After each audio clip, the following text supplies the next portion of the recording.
Christine's morning routine hadn't changed much in the past 3 years since Tom passed away. She'd wake up at 7, make her coffee, and spend the first hour of her day looking out her kitchen window at the old apple tree in the backyard. The tree had been there longer than she had. Her father planted it the year before she was born, or so the family story went. This morning felt different, though. The coffee tasted bitter, and the view from her window made her heart heavy. The tree wasn't doing well. Its branches, once full of life and laden with fruit, now drooped sadly, many of them bare despite it being midsummer. Dark patches of rot crept up its trunk, and the few apples it managed to produce fell to the ground before ripening, attracting wasps and creating a mess she could barely clean up with her arthritic hands. "Oh, Dad," she whispered, pressing her palm against the cool window glass. "What would you say if you could see it now?" The tree had been more than just a plant to their family. It was the backdrop to every important moment, every celebration, every quiet Sunday afternoon.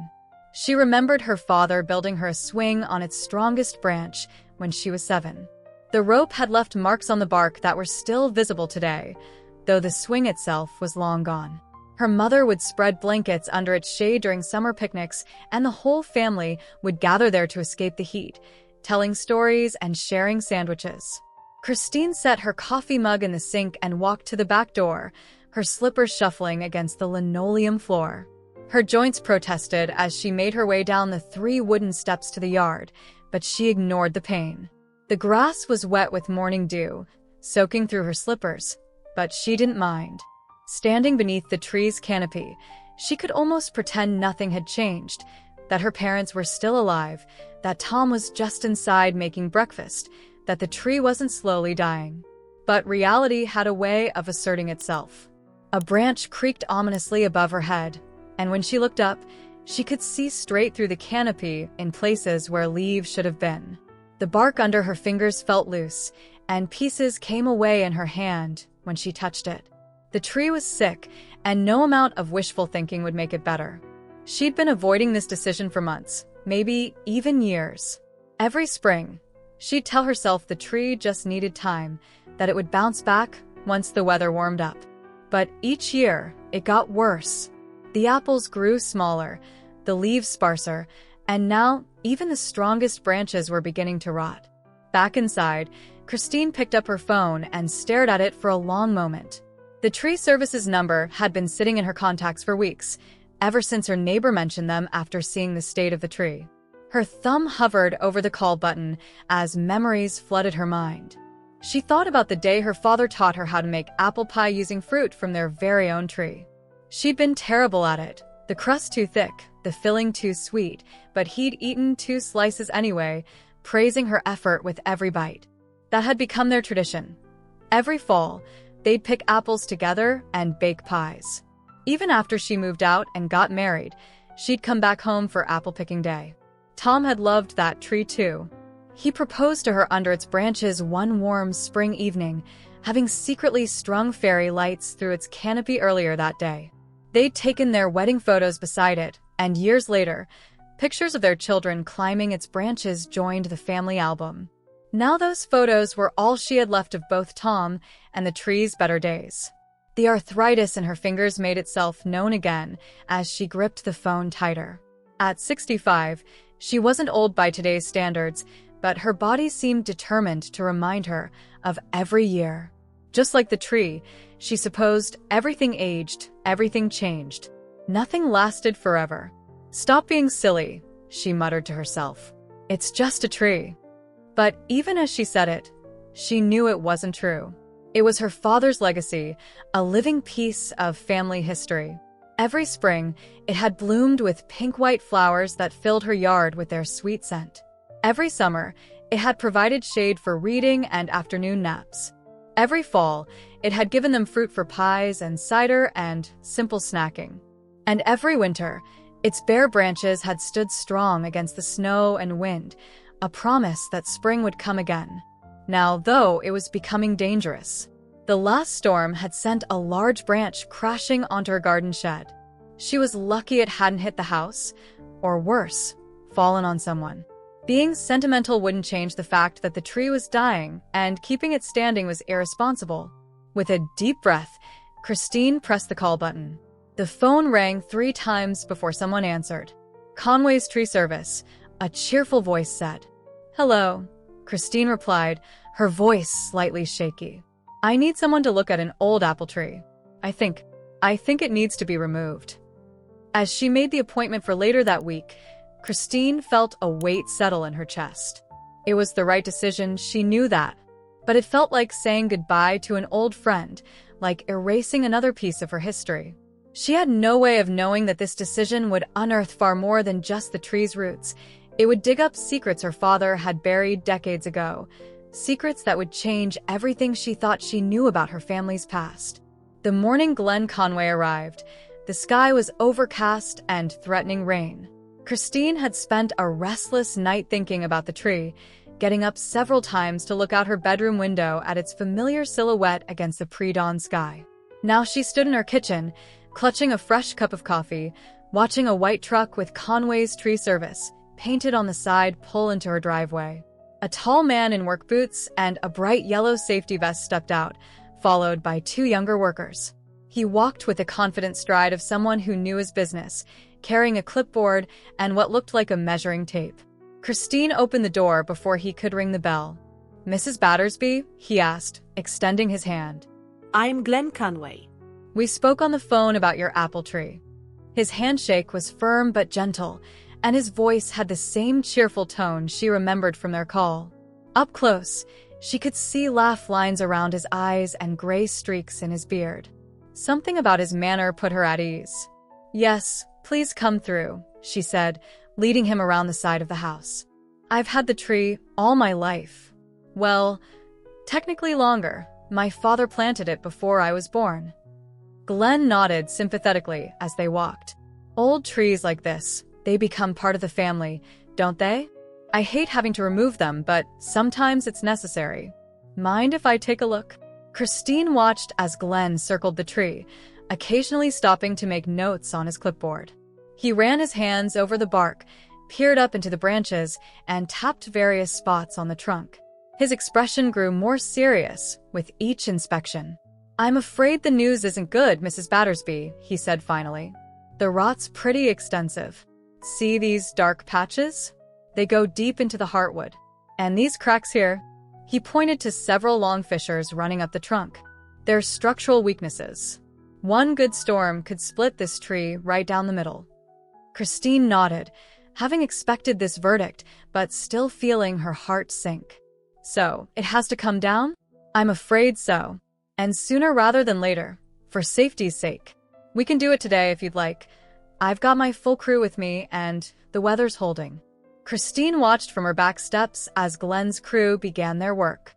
They started with the smaller branches, carefully cutting and lowering them with ropes. Each crack of breaking would made her wince. The younger workers moved efficiently, calling out to each other as they worked their way down the tree. Glenn supervised, occasionally helping to guide a larger branch safely to the ground. The process was methodical, almost surgical in its precision. Christine had expected more chaos, more destruction, but there was something almost respectful about the way they dismantled the tree piece by piece. Still, she couldn't shake the feeling that she was watching a funeral. By mid-morning, they had stripped away most of the crown, leaving only the main trunk and largest branches. The yard looked strange and empty without the tree's familiar canopy. Christine had gone inside several times, unable to watch, but always found herself drawn back to the window or the back steps. "All right, we're ready to take down the main trunk," Glenn called out to his crew. He started up his chainsaw, the noise shattering the relative quiet that had settled over the yard. Christine watched as he began cutting through the base of the trunk, the saw throwing out sprays of sawdust. Suddenly, Glenn's posture changed. He switched off the saw and stepped back, frowning. Kneeling down, he peered into the cut he'd made, then pulled a flashlight from his vest pocket and shone it into the gap. "Mrs. Battersby," he called, his voice different now, tighter, more controlled. "Could you come here for a moment?" Christine made her way across the yard, her heart beating faster at Glenn's strange tone. As she got closer, she could see that his face had lost its usual cheerful expression. He looked worried, almost afraid. "What's wrong?" she asked. "I need you to stay back," Glenn said firmly, putting out his arm to stop her from getting too close to the trunk. "There's something inside the tree, something metal. And it's not a nail or any kind of normal hardware." Christine felt her stomach twist. "What do you mean? What is it?" Glenn ran a hand through his hair, leaving a streak of sawdust. "I can't be certain, but it looks like it could be some kind of old ordnance. A shell or a grenade, maybe. It's hard to tell with all the wood growth around it, but I've seen enough pictures to know we need to call the police." The world seemed to tilt slightly under Christine's feet. A grenade? In her apple tree? It didn't make sense.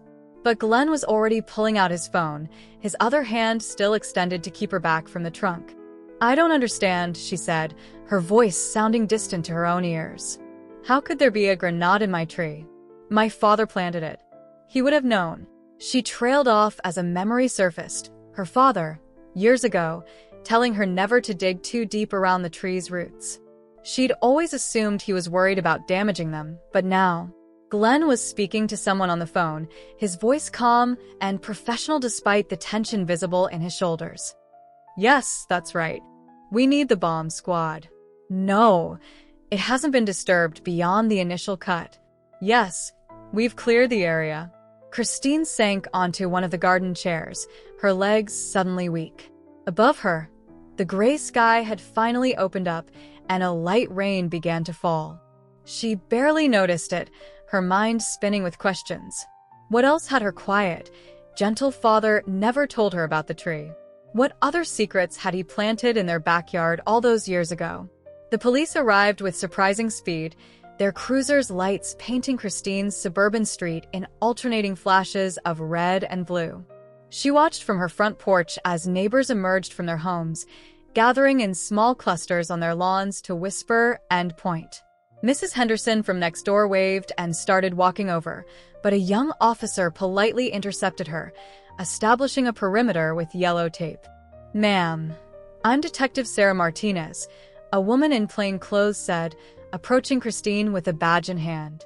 "Could we talk inside?"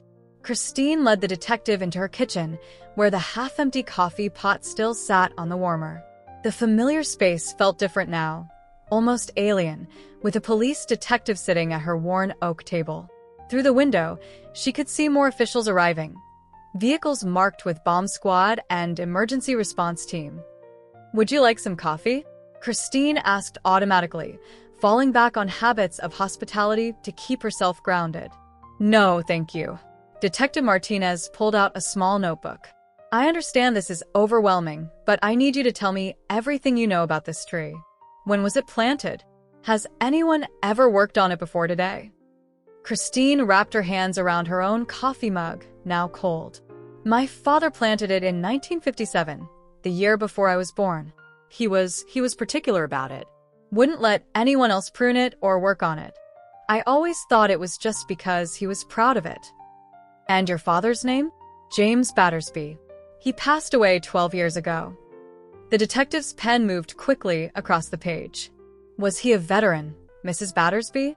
The question caught Christine off guard. "Yes, World War II. European theater. He didn't talk about it much." "Why?" "These kinds of discoveries often have connections to military service." Martinez's voice was gentle but professional. "Did he ever mention anything about keeping weapons or military equipment after the war?" Christine shook her head, then stopped. Wait. There was something. A story he used to tell about an orchard in France. Something about soldiers hiding things in the trees. I always thought it was just a story to entertain me. A burst of activity outside drew their attention. The bomb squad had arrived in full gear, their bulky protective suits making them look like astronauts as they carefully approached the tree. Through the kitchen window, Christine watched as the bomb squad technicians set up their equipment. They worked methodically, taking photographs and scanning the tree with devices she didn't recognize. Glenn Conway was still there, pointing out exactly where he'd made the discovery. His crew had packed up their equipment and moved their truck down the street, but Glenn stayed, talking with various officials. "Mrs. Battersby," a male voice called from the back door. "We need you to evacuate the house now. Standard procedure." Christine felt her chest tighten. Evacuate? But where am I supposed to go? We've arranged for you to wait at the Hendersons' house, Detective Martinez said, standing.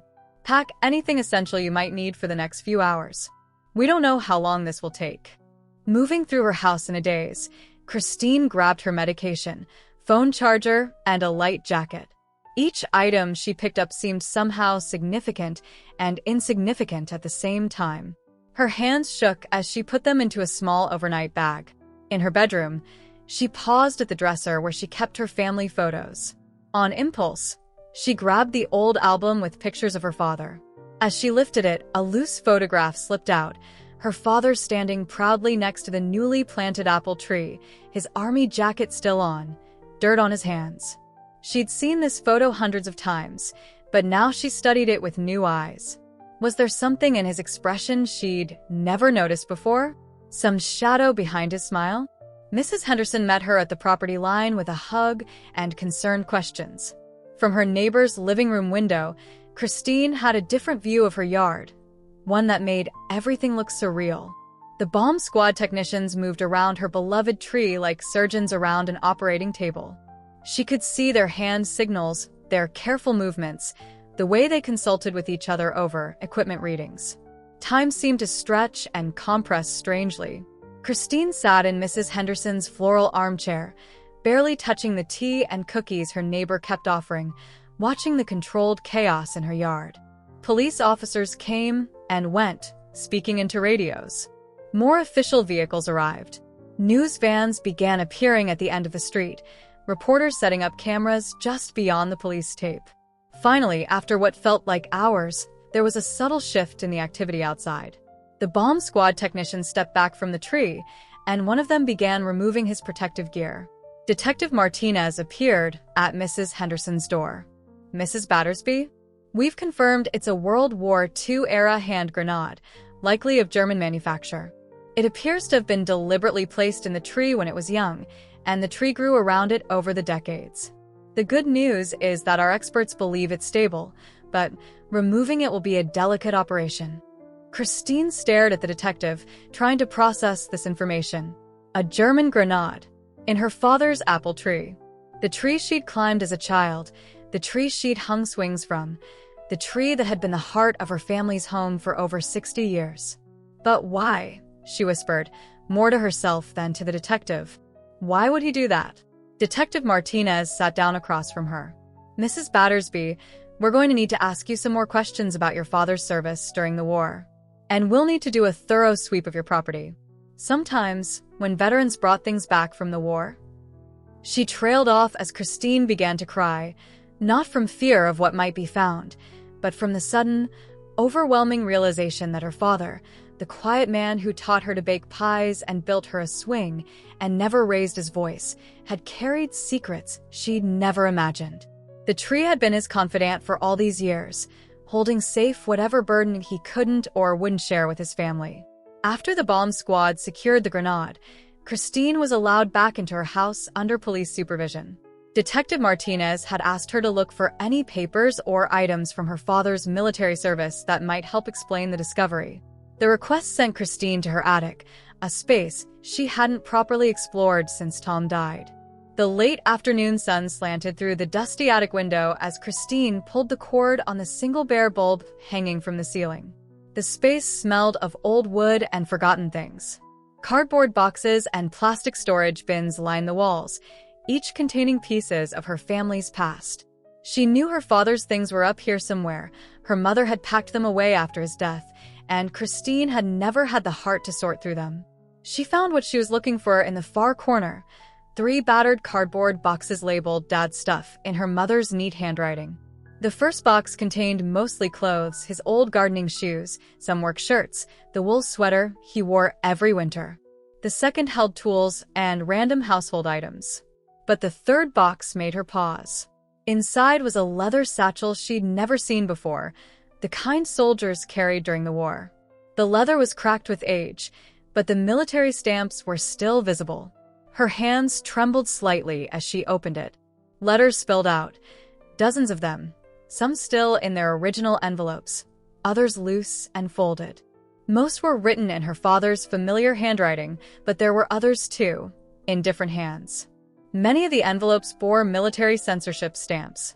Along with the letters were photographs, their edges worn soft with handling. Christine picked up the first letter she saw. The paper was thin and delicate, threatening to tear along its aged creases as she carefully unfolded it. "Dear Mary," it began, addressed to her mother. "Another week in this endless war. We moved through a town today that reminded me of home. There was an orchard full of apple trees, if you can believe it. The locals said the Germans used it as a supply depot before retreating. We had to check every tree for booby traps. Found some nasty surprises. Makes me sick to think about what they did to this peaceful place." Christine sat cross-legged on the attic floor, surrounding herself with her father's letters. Each one revealed a different piece of a man she thought she'd known completely. There was a photograph of him with his unit, standing in front of a burned-out farmhouse. Another showed him helping local farmers clear their fields of military debris. His letters spoke of long nights on watch, of friends lost, of the strange mix of beauty and devastation in the French countryside. One letter in particular caught her attention, dated just a few weeks before the end of the war. The handwriting was shakier than the others, as if written in a hurry or under stress. "My dearest Mary, today we found another cache of German weapons, hidden right under our noses. Makes me wonder what else they left behind, what other dangers are lurking in these peaceful places. Wilson says we should collect souvenirs, that everyone's doing it. But I've seen what these weapons can do. Better to bury them deep, I think. Better to plant something good over the bad." Christine's breath caught in her throat. She read the passage again, then again. The police had asked if her father might have brought something back from the war. But what if it wasn't a souvenir? What if it was something else entirely? She dug deeper into the satchel and found a small notebook, its pages filled with her father's cramped writing. Most entries were brief: dates, locations, military coordinates. But one page had been dog-eared, marked as important. The entry was different from the others, more personal. "Found the orchard again today. Locals say it was beautiful before the war. Now it's full of death, mines, grenades, all sorts of nasty tricks. Spent hours clearing it with the boys. Kept one of the grenades. Not as a trophy. As a reminder, maybe, of what we found here, of what we had to undo. Or maybe just to make sure it never hurts anyone. Better in my hands than in the ground here, where children might find it." A floorboard creaked behind her, making her jump. Detective Martinez stood at the top of the attic stairs, silhouetted against the light from below. "Mrs. Battersby, did you find anything?" Christine looked down at the letters scattered around her, at the pieces of her father's war slowly coming into focus. "Yes," she said quietly. "I think I'm starting to understand why he did it." She handed the notebook to the detective, who read it quickly, her expression thoughtful. "This helps explain a lot," Martinez said. "Sometimes veterans brought things home not as souvenirs, but because they felt responsible for them.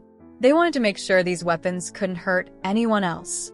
"He planted the tree the year he came home," Christine said, pieces clicking into place in her mind.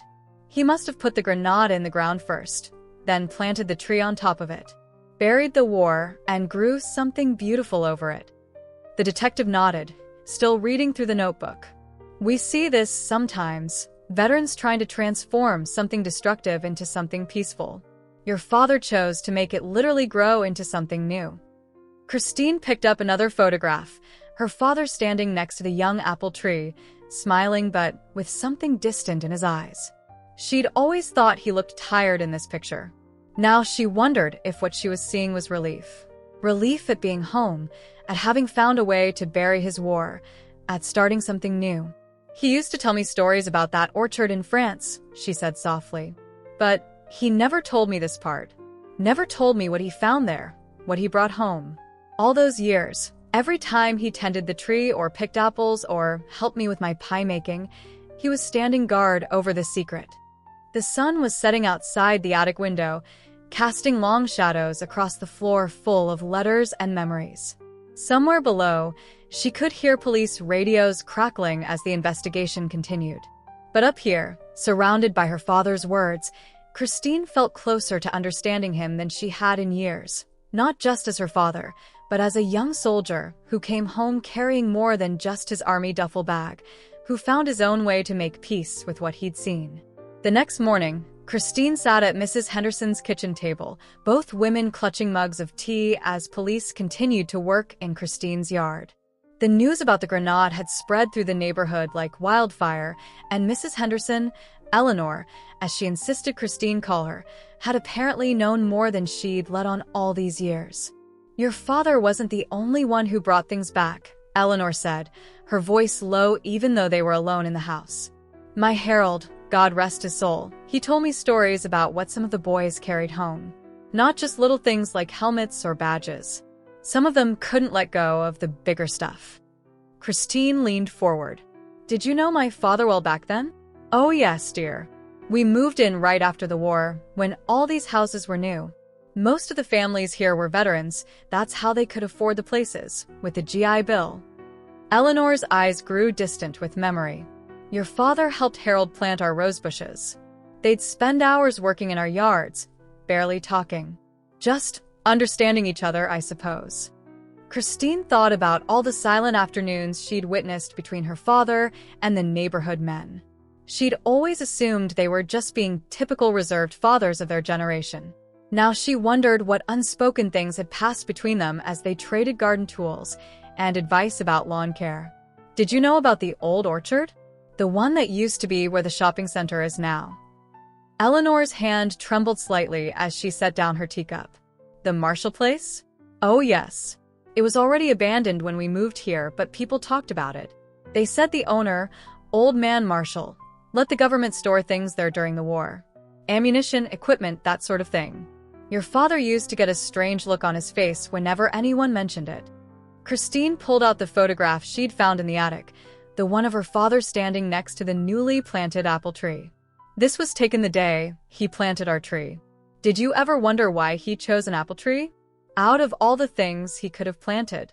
Eleanor studied the photograph, her fingers tracing the edge of the paper. "I remember that day. Harold came home and said, 'Jim's planting an apple tree. Says he's got his reasons.' We all had our ways of dealing with what we'd seen over there.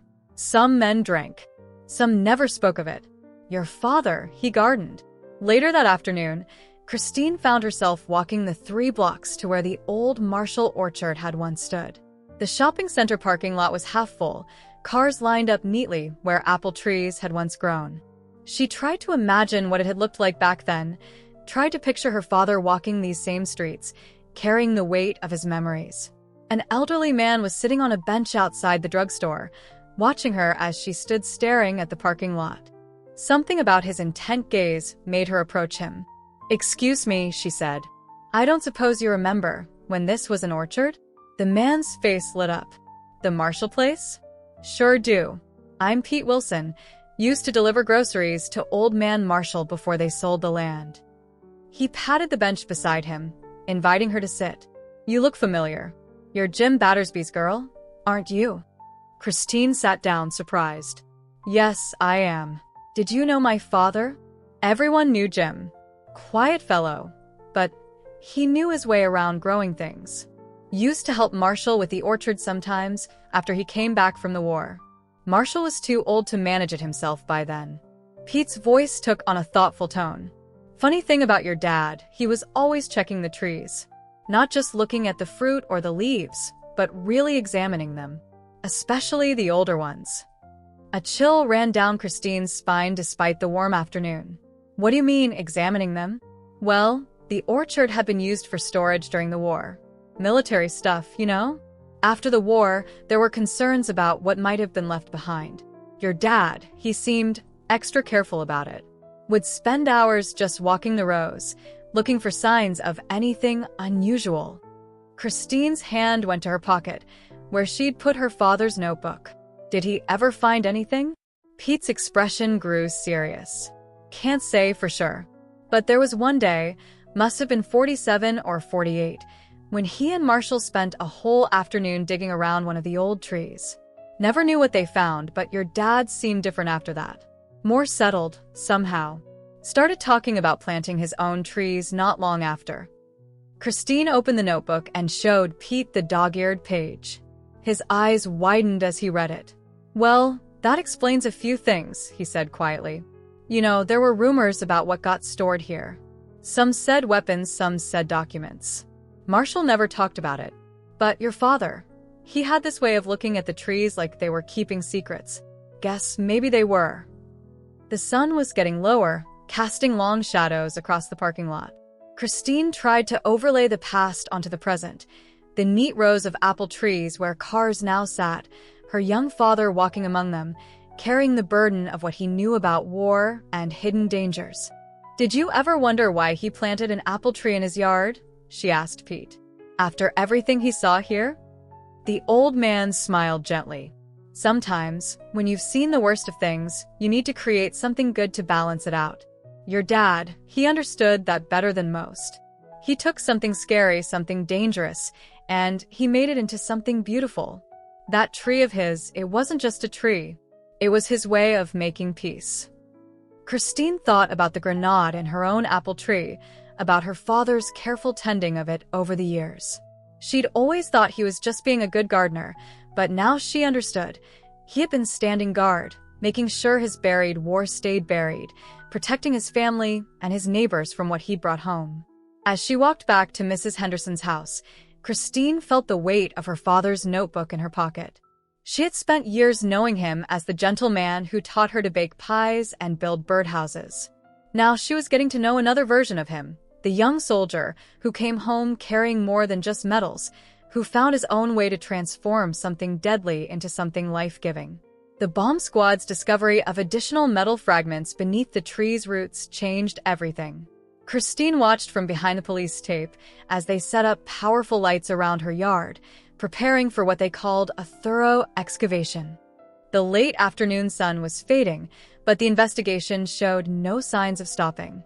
"We'll need you to pack for at least a few days, Mrs. Battersby," Detective Martinez said, walking her back to her front door. "The Hendersons have offered to let you stay with them, but we can arrange a hotel if you'd prefer." Christine stood in her hallway, trying to think what she needed. Her mind felt foggy, overwhelmed by the events of the past 2 days. "I don't understand. What exactly did they find?" The initial scans show multiple metal objects buried around the tree's root system. Could be more ordnance, could be just debris. "We won't know until we can safely excavate the area." Martinez's voice was gentle but firm. "We can't risk having anyone in the house until we're certain the area is secure." Upstairs, Christine moved mechanically through the motions of packing. Clothes, toiletries, medications. Her father's letters and notebook went into the bag first. She couldn't bear to leave them behind. From her bedroom window, she could see the growing array of equipment in her backyard. A small excavator was being carefully maneuvered through the side gate. More officials had arrived, including what looked like military personnel. Her phone buzzed, a text from her daughter Sarah. "Mom, you're on the news. Are you okay? What's going on?" Christine sat heavily on her bed, staring at the message. How could she explain this? Her quiet, suburban life had suddenly become a crime scene, all because of secrets her father had buried decades ago. She typed back, "I'm fine. Staying with the Hendersons. We'll call you later." More messages started coming in, her son Michael, her sister in Florida, friends from church. The story was spreading. Christine turned off her phone, unable to deal with their questions when she had so few answers herself. Back at the Hendersons' house, Christine sat in their spare bedroom, listening to the distant sound of machinery from her yard. Eleanor had tried to distract her with dinner and conversation, but eventually understood her need to be alone. Now, surrounded by Eleanor's floral guest bedding and family photos, Christine felt like she was floating in some strange limbo between her old life and whatever was coming next. She pulled out her father's notebook again, reading entries she'd skipped before. Most were mundane, weather reports, patrol locations, supply lists. But scattered throughout were hints of darker things. Another cache found today. Getting good at spotting the signs. Thompson stepped on something bad. Lucky to just lose a foot. These orchards hide too many secrets. A knock at the door made her jump. Eleanor stood there with a cup of tea and a worried expression. "There's someone here to see you, dear. A military historian," he says. The police brought him. Downstairs, a man in his 50s with silver-rimmed glasses introduced himself as Dr. Andrew Parker from the War Records Office. He carried a leather briefcase and had the careful manner of someone used to handling delicate information. "Mrs. Battersby, we've been going through your father's military records," he said, spreading papers on the Hendersons' dining room table. His unit was involved in several operations to clear civilian areas of German ordnance after the liberation. They were particularly active in the Normandy region, where the Germans had extensively booby-trapped agricultural areas. Christine nodded, thinking of her father's letters. He wrote about an orchard they found. Yes, that would likely have been near St. Lo. The Germans used many orchards as supply depots, and when they retreated, they left behind numerous explosive devices.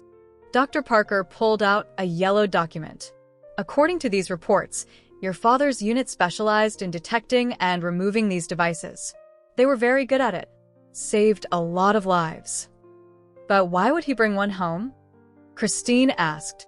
Why bury it in our yard? Dr. Parker's expression softened. We've seen this before.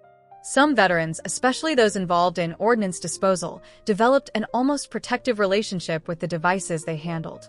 They didn't trust anyone else to deal with them safely. Sometimes, they felt bringing them home was the only way to ensure they wouldn't hurt civilians. A commotion outside drew their attention. Through the Hendersons' front window, they could see more vehicles arriving at Christine's house. The excavator's lights cast long shadows across the yard as it carefully removed soil from around where the tree had stood. Director Martinez asked me to prepare you, Dr. Parker said quietly. Based on the initial scans, they believe there may be more than just the one grenade. Your father might have created what we call a containment site, a secure location for multiple devices. Christine felt the room spin slightly. Multiple devices? You mean more bombs? Not bombs exactly. More likely grenades, detonators, possibly some ammunition. Things a soldier might have collected while clearing areas like that orchard. He paused, choosing his words carefully. Your father's generation, they came home carrying burdens we can barely imagine. Each man found his own way to deal with what he'd seen, what he'd done. Your father seems to have chosen a rather unique approach. Through the window, Christine watched as a group of specialists gathered around something the excavator had uncovered. Their movements were careful, deliberate. The lights made their shadows enormous on her neighbor's fence. I always thought that tree was his way of starting fresh after the war, she said softly. I never imagined it was also guarding something. In a way, it was doing both, Dr. Parker replied. The tree was growing new life above whatever he buried. That's quite symbolic when you think about it. Your father took these dangerous remnants of war and literally grew peace over them. The implications of what he was saying began to sink in. Her childhood home, the yard where she'd played, the tree that had been the center of so many family gatherings, all of it had been part of her father's private mission to protect others from the war's deadly legacy. Every apple they'd picked, every pie they'd baked, every summer afternoon spent in the tree's shade had happened while he kept his silent vigil. We can't go back, can we? She asked suddenly. Even after they finish the excavation. The house, the yard, it won't be safe. The investigation will be thorough, Dr. Parker assured her. They'll make absolutely certain the area is clear before anyone's allowed to return. But you're right. Things won't be quite the same. Knowledge rarely leaves things unchanged. Christine touched the window glass, looking at the house that had been her home for over 60 years. In the yard where her father's apple tree had stood, people in protective gear moved carefully through the night, uncovering secrets he had buried before she was born. She wondered if he had ever imagined this moment, if he had known that someday his private war would come to light. A week into the investigation, Christine sat in a conference room at the local police station, surrounded by documents spread across the table. Detective Martinez and Dr. Parker had asked her to come in to review what they'd found. The fluorescent lights made everything feel stark and official, a far cry from the warm memories she had of her father's garden. We've completed the excavation, Martinez began, laying out photographs of the dig site. In total, we recovered 8 grenades, 3 detonators, and various pieces of military equipment, all dating from World War II. They were arranged in a careful pattern around what would have been the tree's early root system. Christine picked up one of the photos. The objects, cleaned of dirt and carefully labeled as evidence, looked almost harmless under the bright lights of the forensics lab. Hard to believe these were the same deadly weapons her father had handled so carefully all those years ago. This wasn't random, Dr. Parker added, pointing to a map he'd drawn of the items' locations. Your father created what we'd call a containment zone. The way he positioned everything, it shows military training. He knew exactly what he was doing. But why? Christine asked, her voice barely above a whisper. Why keep them at all? Dr. Parker pulled out a yellow document, official military orders from 1945. We found this in the arm. Archive. Your father's unit was specifically tasked with clearing civilian areas of German ordnance. They were particularly concerned about agricultural regions where the Germans had hidden weapons and explosives in places like orchards and farms. He spread out more papers, field reports, hand-drawn maps, lists of recovered items. Your father was exceptionally good at this work. His team had the highest recovery rate in their sector. They saved countless lives by finding and removing these devices before civilians could stumble upon them. Christine thought about her father's notebook entries, his careful observations of trees and soil. He learned to read the signs, she said softly. That's what he wrote about, knowing where to look. Detective Martinez slid another document across the table. It was a detailed analysis from the bomb disposal unit, complete with diagrams and technical specifications.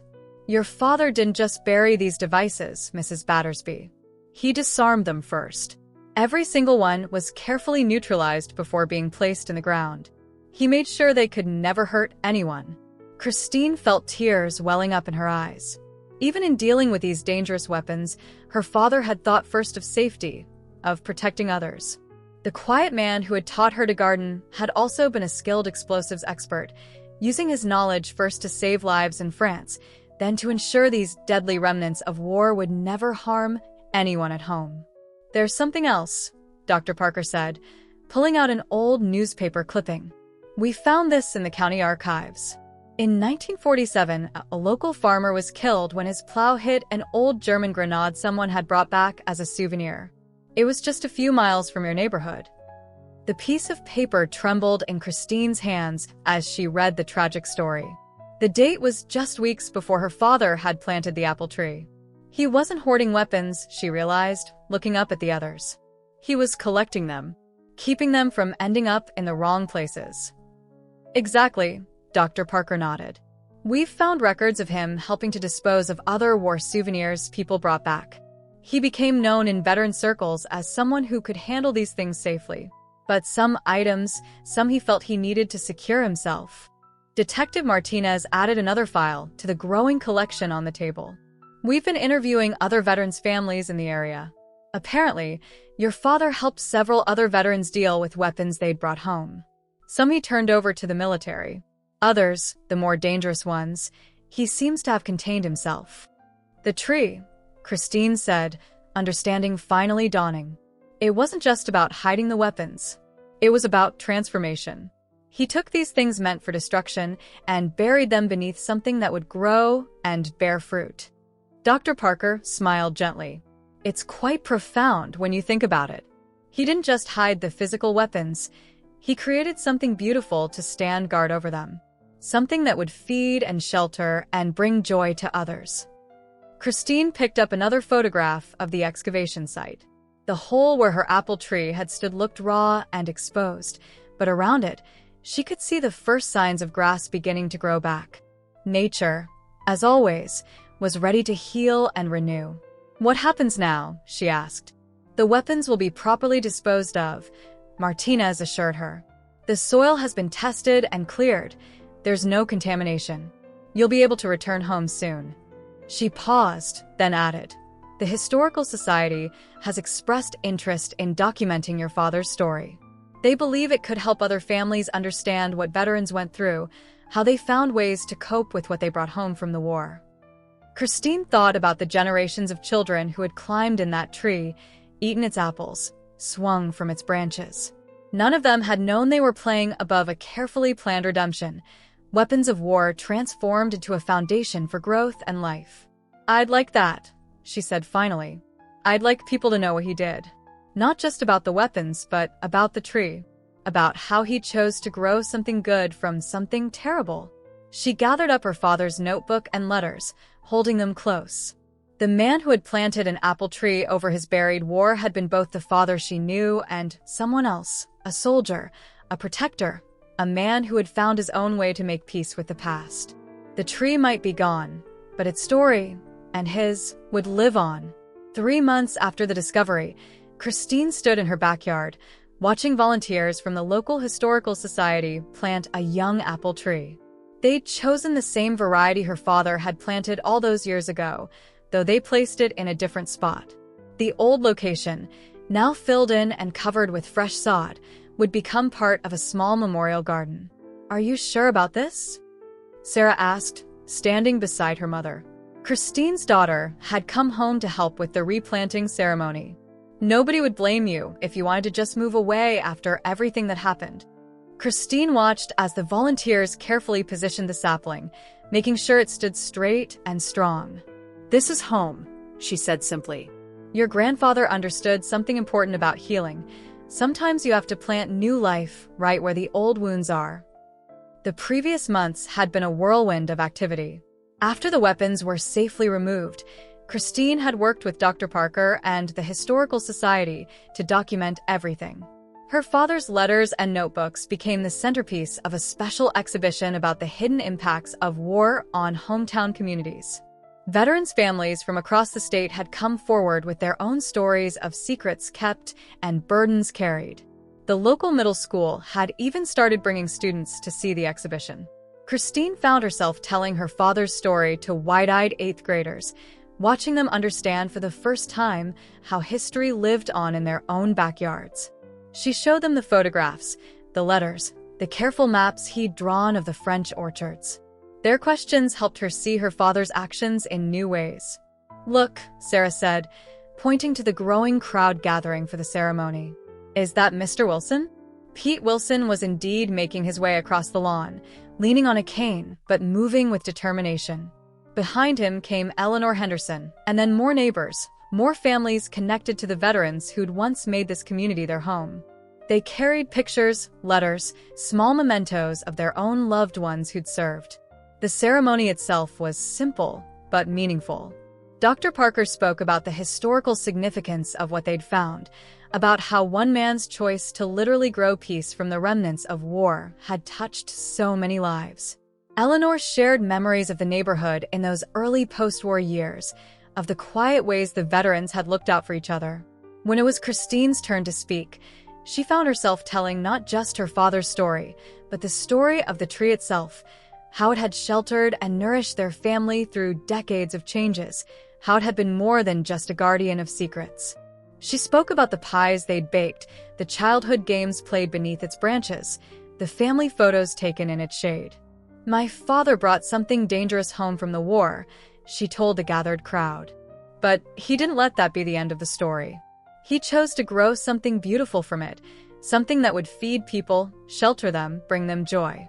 That's the real legacy he left us, not the weapons he buried, but the life he grew above them." After the ceremony, as people mingled and shared stories, Christine walked the perimeter of her yard. The police tape was long gone, the excavation holes filled in, new grass sprouting. Around the young apple tree, volunteers were putting the finishing touches on a small garden. They'd used some of the old trees wood to make benches, and a simple plaque told the story of what had been found there. Sarah joined her mother's walk, linking their arms together. "You know what I keep thinking about? All those times we climbed that tree as kids, all the afternoons we spent doing homework under it. Grandpa was always so calm about it, but he must have been watching us like a hawk." Christine smiled, remembering her father's constant presence in the yard, his careful attention to the tree's roots when he gardened. He made sure we were safe, that everyone was safe. He just did it so quietly that none of us realized what he was really guarding. A light breeze rustled the leaves of the young apple tree, and Christine felt a familiar peace settle over her. The yard looked different now, the big old tree gone, the new sapling still small, the memorial garden adding a new purpose to the space. But it felt right, like her father's story had finally found its proper place in the sun. Later that evening, after the crowds had gone and the tools were packed away, Christine sat on one of the new benches with a cup of tea. The setting sun painted the sky in shades of pink and gold, and somewhere nearby, a robin was singing. The young apple tree cast a delicate shadow across the memorial garden, its branches already reaching for the light. She pulled out her father's notebook one last time, but now she read it with new eyes. The careful notes about checking ground patterns, about safe disposal techniques, about the importance of containing dangerous things, they weren't just military observations. They were a father's instructions to himself about how to protect his future family, how to make sure his war never touched their lives. Tomorrow, she would go back to helping the Historical Society organize their exhibition. There would be more school groups to talk to, more veterans' families seeking to understand their own stories. The work of healing and remembering would continue. But for now, she sat quietly in her renewed garden, watching the young trees' leaves dance in the evening breeze, carrying on her father's legacy of growing peace from the seeds of war.